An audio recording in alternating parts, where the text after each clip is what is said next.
सो stock market में एक काफ़ी अच्छे वैल्यूएशन के ऊपर एक स्टॉक अवेलेबल है और उसने अभी जिस टाइप से चार्ट बनाया है उस चार्ट को देखने के बाद में ऐसा लग रहा है कि वो फ्यूचर में और ऊपर जा सकता है।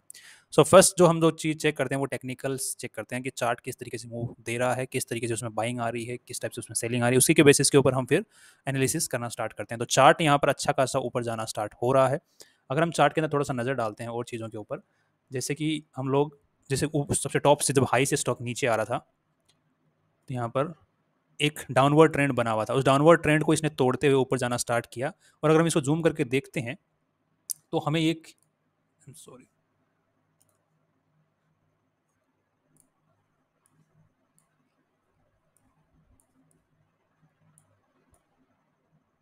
तो यहाँ पे इसको डाउनवर्ड को ऊपर तोड़ते हुए बाद में इसने सस्टेन भी किया ऊपर में और बाद में हर हायर हाइज बनाता हुआ ऊपर जा रहा है। बट यहाँ पर आप क्लियरली देख पा रहे हैं कि इसने यहाँ पर अच्छा खासा डाउनवर्ड में रहा, ऊपर गया और बाद में रिटेस्ट करने के लिए नीचे आया और बाद में ऊपर वाले हाई को तोड़ दिया। तो अब ये एक अच्छा खासा इंडिकेटर बन जाता है कि ये नीचे बिल्कुल नहीं जाना चाह रहा है यहाँ से।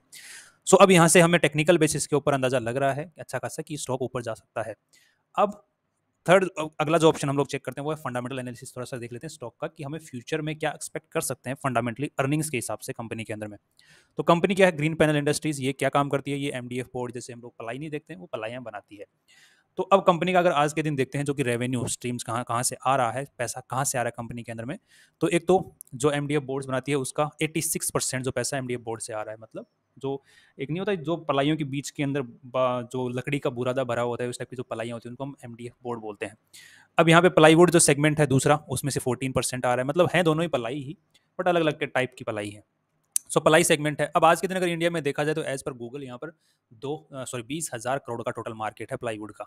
अब ये जो कंपनी है एज पर कंपनीज सेल, जो लेटेस्ट जो सेल्स हैं उसके अकॉर्डिंग 1700 करोड़ की इसने सेल की। इसका मतलब लगभग ये 9% के आसपास में मार्केट को कैप्चर कर रखा है इसने टोटल ओवरऑल मार्केट का। और भी मार्केट में कंपनी जैसे ग्रीन प्लाई हो गई वो भी कंपनी है, तो उन कंपनीज में 10% 20% के आसपास में मार्केट कैप्चर कर रखा है। बट ये ऑर्गेनाइज्ड मार्केट की बात यहाँ पर कर रहे हैं। बट ओवरऑल मार्केट 20,000 करोड़ का है तो यहाँ पे अनऑर्गेनाइज सेक्टर भी बहुत बड़ा है। अराउंड एक्सपेक्टेड है कि 60% जो मार्केट है वो अनऑर्गेनाइज है। तो इनके पास में एक अपॉर्चुनिटी है बड़ी कि उस मार्केट को भी ये कैप्चर कर सकते हैं या फिर उसके अंदर भी अपना प्रेजेंस बना सकते हैं, जिससे अपने इनके पास में मार्केट जो फोकस है बहुत बड़ा है। मतलब मार्केट बहुत बड़ा है इनके सामने और उसकी जो डिमांड है वो टाइम के साथ में इंक्रीजिंग ऑर्डर में ही रहने की उम्मीद है, क्योंकि आप जैसे देख रहे हो कि हर घर में पलाई का यूज़ होता है। हाँ, इसके आज के दिन कॉम्पिटिटर्स और आ गए हैं, जैसे कि पहले जो खिड़कियाँ बनती थी वो लकड़ी की बनती थी या फिर लोहे की बनती थी, ज़्यादा लकड़ी की बनती थी। आजकल वहाँ पर लोहा, एल्यूमिनियम और भी जैसे प्लास्टिक की खिड़कियाँ बनती हैं वो बनना स्टार्ट हो गई हैं। तो थोड़ा सा मार्केट में कॉम्पिटिशन आ गया है, बट पलाई का साथ में ही उस वो आगे बढ़ने वाला है, क्योंकि पलाई भी का यूज़ भी बढ़ा है टाइम के साथ में। बस जितना मार्केट ग्रो हुआ है उसी के साथ में नई एंट्रीज हो गई हैं। सो इसी के साथ में एक पैरेलली पूरा मार्केट चलने की उम्मीद है टाइम के साथ में। और अगर पूरा मार्केट ग्रो करता है तो इन कंपनीज के भी ग्रोथ के सेगमेंट्स मतलब ग्रोथ के चांसेस बने हुए रहेंगे फ्यूचर में भी अच्छे खासे, ऐसी उम्मीद जताई जा रही है। तो अब जिस तरीके से ग्रीन पैनल है जो काम कर रही है वो अभी नई कंपनी थी, तो नई कंपनीज में ग्रोथ अच्छी खासी देखने को मिलती है और अभी ये काइंड ऑफ स्टेबल हो गई है। सो स्टेबल होने के बाद में इसमें एक ऑन एन एवरेज हमें एक्सपेक्टेड है कि 20% का ग्रोथ देखने को मिले, जो कि एक काफ़ी अच्छा पॉइंट माना जाता है कि 20% का ग्रोथ अगर CAGR में देखा जाए एनुअल बेसिस के ऊपर तो बहुत अच्छा ग्रोथ देखा जा सकता है। सो हम एक्सपेक्ट कर रहे हैं कि ये कंपनी उस ग्रोथ के साथ में आगे फ्यूचर में बढ़ेगी।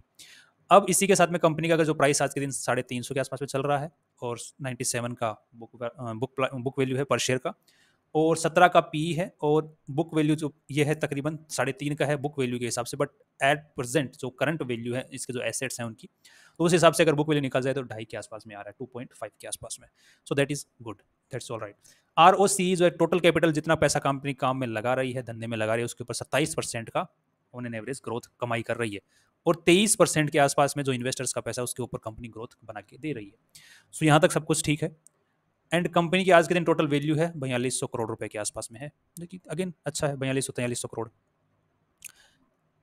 पीजी रेशियो यहाँ पर एक काफ़ी अच्छा मानते हैं, बट 0.04 ये थोड़ा सा मतलब इसको ना ही देखें तो ज़्यादा बेटर, क्योंकि मैनिपुलेटिव हो सकता है और यहाँ पे तो पूरा ही मैनिपुलेटिव दिख रहा है।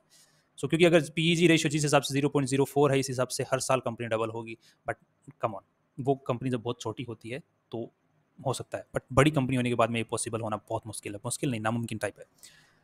नेक्स्ट अगर हम देखते हैं प्रमोटर्स की होल्डिंग आज के दिन 53% है। इसका अगर थोड़ा सा डिटेल में देख लेते हैं प्रमोटर्स की होल्डिंग को, तो यहाँ पे 53.10 और सालाना मतलब कंपनी के जो प्रमोटर्स हैं वो बेच नहीं रहे हैं अपनी होल्डिंग्स। अगर हम FIIs डेटा की अगर देखते हैं तो FIIs जो है इसके अंदर अपना जो स्टेक है वो टाइम के साथ में हर टाइम बेच रहे हैं, बट DIIs जो है वो खरीद रहे हैं। अब DIIs में भी मेनली कौन खरीद रहा है अगर उसकी हम बात करते हैं यहाँ पर, तो यहाँ पे मोस्टली एक तो टाटा म्यूचुअल फंड वाले खरीद रहे हैं, दूसरा एक बंधन स्टर्लिंग बंधन वाले खरीद रहे हैं, टाटा वाले तो खरीद रहे हैं, बंधन वाले भी खरीद रहे हैं, एंड एक ये निपोन वाले भी खरीद रहे हैं। तो म्यूचुअल फंड्स में DII जो खरीद रहे हैं, बट FIIs बेच रहे हैं। और ओवरऑल जो पब्लिक की शेयर होल्डिंग है वो टाइम के साथ में अभी रिसेंट रिजल्ट के अकॉर्डिंग कम हुई है। पब्लिक से मतलब शेयर्स खरीदे गए हैं, FII, DIIs और प्रमोटर्स, इन तीनों में से किसी को भी मान लो। तो यहाँ पे DIIs ने खरीदे हैं। अब यहाँ पे जब DII खरीदती है तो उन्होंने काफ़ी मतलब एक अच्छी खासी रिसर्च करने के बाद ही वो खरीदते हैं। अब यहाँ तक अब तक सब कुछ अच्छा है। नेक्स्ट अगर थोड़ा सा हम बैलेंस शीट के ऊपर नजर डालते हैं, अगर ब्याज के ऊपर की कंपनी पर लोन वोन कितना है अगर उसके ऊपर, तो कंपनी अभी जिस हिसाब से बढ़ी है पिछले 4 साल में लगभग डबल हो गई है। जिस हिसाब से कंपनी ने कमाई की है, ऑफ कोर्स काफ़ी अच्छी कमाई की है और काफ़ी अच्छा ग्रोथ स्ट्रक्चर है, काफ़ी अच्छा मैनेजमेंट है कंपनी का। अब यहाँ पे बोरोइंग्स की बात करते हैं तो कंपनी की बोरोइंग्स टाइम के साथ में घटती ही गई है, क्योंकि कंपनी जो इसका कंपनी का मेन फोकस है वो जो कंपनी का एक्सपेंड होना भी मेन फोकस है और साथ में लोन को कम करना भी मेन फोकस है कि लोन कम से कम रखो ताकि पैसा ज़्यादा से ज़्यादा इन्वेस्टर्स के लिए बने। तो यहाँ पे लोन को भी कम कर दिया गया है काफ़ी अच्छे तरीके से, और यहाँ पर जो अदर लाइबिलिटीज़ हैं उनको भी कम कर दिया गया है। मतलब उधारी के ऊपर जितना भी माल वाल आता है उसको कम करने की कोशिश कर रही है कि जितना कि माल आए कंपनी के अंदर में वो उधारी पे ना आए, पेमेंट होके ही आए, ताकि इन्वेस्टर्स को कल को दिक्कत ना हो। अब यहाँ पे कंपनी लैंड खरीद रही है, लैंड खरीदने पे ध्यान दे रही है, बिल्डिंग्स खरीद रही है ऑफ कोर्स, क्योंकि ऑफ कोर्स MDF सॉरी ये पलाई का काम करेगी तो ऑफ कोर्स शेड में ही करेगी। प्लांट एंड मशीनरी के ऊपर ऑफ कोर्स सी बात है उस पर खर्चा कर रखा है। तो यहाँ पे टोटल ओवरऑल वैल्यू जो फिक्स्ड एसेट्स की है वो 900 मतलब 1000 करोड़ के आसपास में इन्होंने इन्वेस्ट कर रखे हैं। अब यहाँ पे जो अदर एसेट्स हैं जो कि कंपनी ने और कहाँ कहाँ पैसा लगा रखा है उसकी बात करते हैं। तो कंपनी के पास में आज के दिन 3.5 मतलब 450 करोड़ के आसपास में तो कैश पड़ा हुआ है, जो कि अगर चाहे तो अब अभी के अभी लोन चुका सकती है। तो that is again positive point. Trade receivables 44 crore की, मतलब 44 करोड़ की उधारी है, तो कि अगर कंपनी 1700 करोड़ का माल बेचती है, 1800 करोड़ का माल बेचती है जिसके ऊपर 44 करोड़ ही उधारी रह रही है, दैट इज अगेन ग्रेट। और अगर हम दूसरी चीज़ों की बात, इन्वेस्टमेंट्स कंपनी ने कोई इन्वेस्टमेंट कहीं भी नहीं कर रखे हैं, और capital work in progress 5 crore का कैपिटल वर्क इन प्रोग्रेस, और इन्वेंट्री 153 करोड़ की पड़ी हुई है। तो कंपनी की इन्वेंट्री भी अच्छी खासी बिक रही है, मतलब अच्छा खासा माल बिक रहा है कंपनी का, और आगे भी एक्सपेक्टेड है कि अच्छा खासा ही बिकेगा। कैश फ्लो की बात करते हैं तो कैश फ्लो पॉजिटिव्स हैं, और ये नेगेटिव्स वाले जहाँ पे नेगेटिव आना चाहिए वहाँ पे नेगेटिव्स हैं, पॉइंट अच्छा है। सो ओवरऑल अगर बैलेंस शीट के ऊपर हम नजर डालते हैं तो मैनेजमेंट अच्छा है। कंपनी के अंदर कोई भी जो स्टॉक होता है उसके ऊपर जाने का और नीचे आने के 3 मेन कारण होते हैं। पहला 3 ही चीज़ों के ऊपर डिपेंड करता है वो चीज़। पहला तो कंपनी के ऊपर जो एसेट्स है, कंपनी के पास में जो एसेट्स हैं उनकी वैल्यू किस हिसाब से बढ़ रही है। अगर उनकी वैल्यू ऐसे एसेट्स में इन्वेस्ट कर रखा है कंपनी ने जिनकी वैल्यू टाइम के साथ बढ़ती है, तो कंपनी की ओवरऑल वैल्यू बढ़ती है टाइम के साथ। तो दैट इज अगेन पॉजिटिव। यहाँ पर भी कंपनी ने ऐसे ही चीज़ों में इन्वेस्ट कर रखे हैं। सेकंड जो चीज़ होती है कंपनी की ग्रोथ, कि कंपनी किस हिसाब से ग्रो कर रही है, कितना इनकम कमा रही है, और इनकम में किस हिसाब से ग्रोथ आ रही है। तो यहाँ पर वो इनकम भी अच्छी खासी कमा रही है और उसके अंदर ग्रोथ भी बहुत अच्छी है। और तीसरी जो चीज़ होती है वो होती है फ्यूचर पोटेंशियल, की कंपनी फ्यूचर में कितना बड़ा कमा सकती है।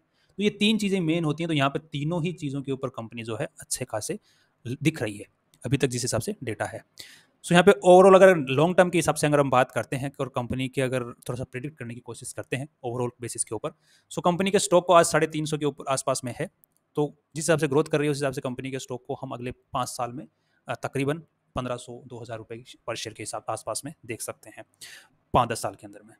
अब इसको अगर 10 साल का टारगेट मान के चलो तो ज़्यादा बेटर है, क्योंकि 5 साल का मान के चलोगे तो कई बार क्या होता है हिकअप्स आ जाते हैं, क्योंकि 10 साल एक लॉन्ग टर्म हो जाता है। तो लॉन्ग टर्म में 2000 के आसपास में, तो दिस इज अराउंड 5 टाइम्स के आसपास में, 5 टाइम्स 6 टाइम्स के आसपास में हो सकता है, उससे ज़्यादा भी जा सकता है, जा सकता है।